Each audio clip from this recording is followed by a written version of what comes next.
Es una extraordinaria inyección de optimismo y exitismo en la Argentina. Los generales y almirantes parecían más duros que nunca. Se comenta que el general Luciano Benjamín Menéndez, jefe del tercer cuerpo del ejército argentino con asiento en Mendoza, habría señalado que, declarada la guerra, estaría a media mañana del primer día de la ofensiva almorzando en los Andes y al atardecer tomándose un whisky en el Hotel Miramar de Viña del Mar. Él nunca ha desmentido la especie. En Chile el ambiente era de tranquilidad en torno al diferendo limítrofe, aunque no había precisamente una calma política interna.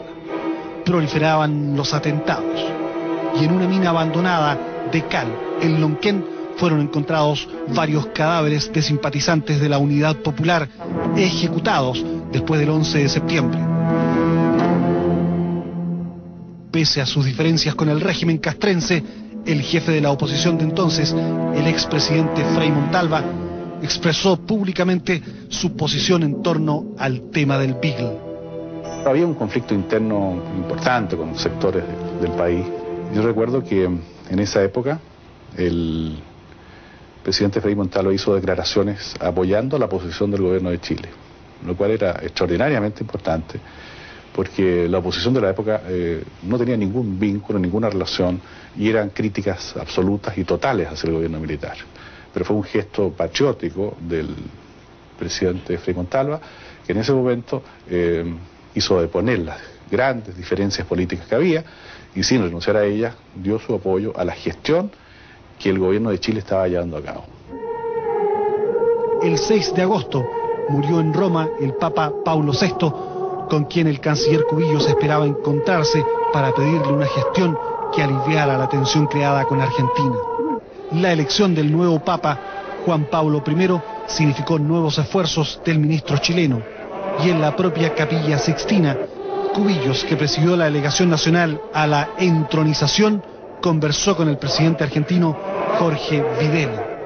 Bajo los frescos de Miguel Ángel conversé con el presidente Videla por más de una hora, notando en él una buena intención, pero claramente una incapacidad de mandar que después se hizo evidente.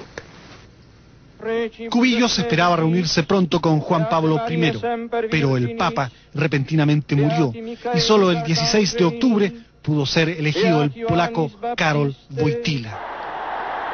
El 30 de octubre, Cubillos se reúne finalmente con Juan Pablo II, quien, informado ya por representantes de las iglesias chilenas y Argentina, estaba enterado del curso de colisión que parecían tener las relaciones entre ambos países predominantemente católicos del sur de América. Mientras en las cancillerías proseguían afanosamente las gestiones diplomáticas para abortar la guerra, en las disputadas islas del Beagle, los chilenos, en medio de durísimas condiciones climáticas, se prestaban para la defensa.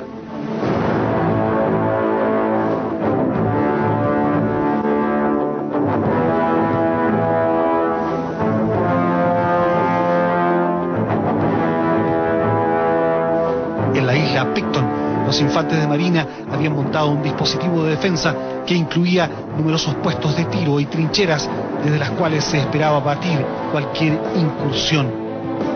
Todavía pueden verse hoy los restos de las instalaciones utilizadas por la infantería de marina chilena, los drenajes en la turba y las construcciones que albergaron durante meses a los combatientes chilenos. En pleno invierno, los infantes se dieron tiempo para construir una pequeña capilla con madera y tarugos, en la cual aún pueden leerse breves inscripciones. Junto a esta línea fortificada de defensa, las playas fueron sembradas con cientos de miles de minas. No sería fácil desalojar a los chilenos de esta isla. El espíritu era óptimo, porque estos soldados indudablemente que estaban preparados para la guerra, ¿no? Y para ellos esto era una prueba de sus capacidades individuales. Uno de los problemas que tuvimos nosotros en realidad era que el hombre estaba tan motivado que en cierta forma el hombre se sentía en cierta manera como un combatiente que estaba listo para actuar y que cuando le iban a decir que actuara. Entonces, en el fondo, nosotros teníamos que tener una actitud de convencimiento de que estábamos disuadiendo el conflicto. Los infantes de marina estaban emplazados en posiciones defensivas en Navarino y en las otras islas del Canal Beagle. Parecía que había llegado el momento de aplicar lo aprendido en duros ejercicios de entrenamiento y máxima disciplina. El tremendo peso de la historia militar chilena, las guerras victoriosas del pasado, las figuras míticas de O'Higgins, Prat, Eleuterio Ramírez, los jóvenes de la Concepción, ahora, al filo del siglo XXI, parecían volver a manifestarse en estos hombres destacados en el austro. ¿Usted cree que un marino, un militar, un aviador chileno va a llegar a su casa pues diciendo me rendí? Pero además nuestro Código de Justicia Militar es muy claro. En un artículo dice, el militar que recibiere orden de mantener su puesto a toda costa, así lo hará. Pablo Wunderlich era el comandante de los infantes de marina, cuyo número ascendía a más de 4.000 en la zona austral. Sabía que las órdenes eran resistir y nunca disparar el primer tiro. Pero también sabía que la infantería de marina es fundamentalmente ofensiva, más que defensiva. A eso tiende precisamente su entrenamiento, que enfatiza los asaltos contra playas y baluartes enemigos. Una vez desatadas las hostilidades, la situación básicamente defensiva podía cambiar radicalmente.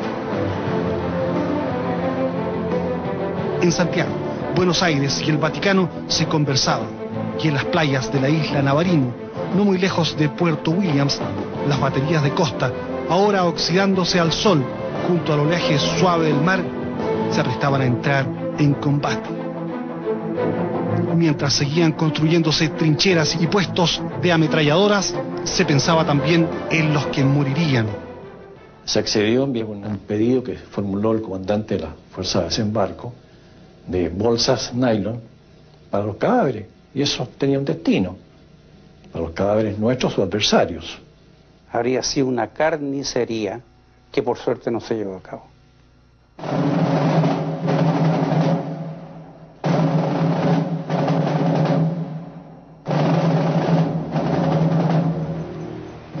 Durante muchos días e incluso meses, los infantes de Marina de Chile permanecieron apostados en trincheras como estas, esperando la eventual invasión argentina.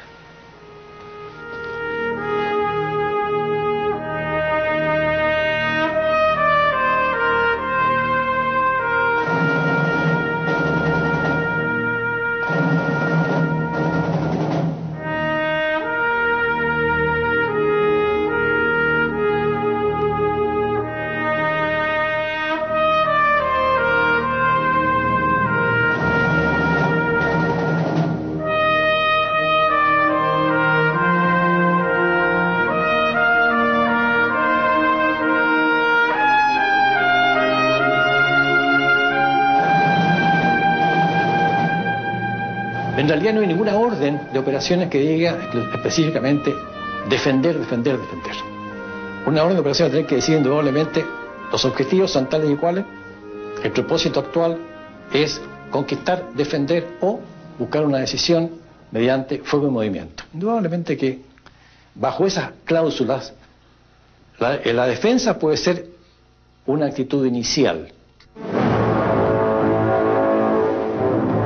Con nombres de mujeres indígenas, las torpederas chilenas Quidora, Fresia, Guacolda y Tehualda custodiaban el Beagle.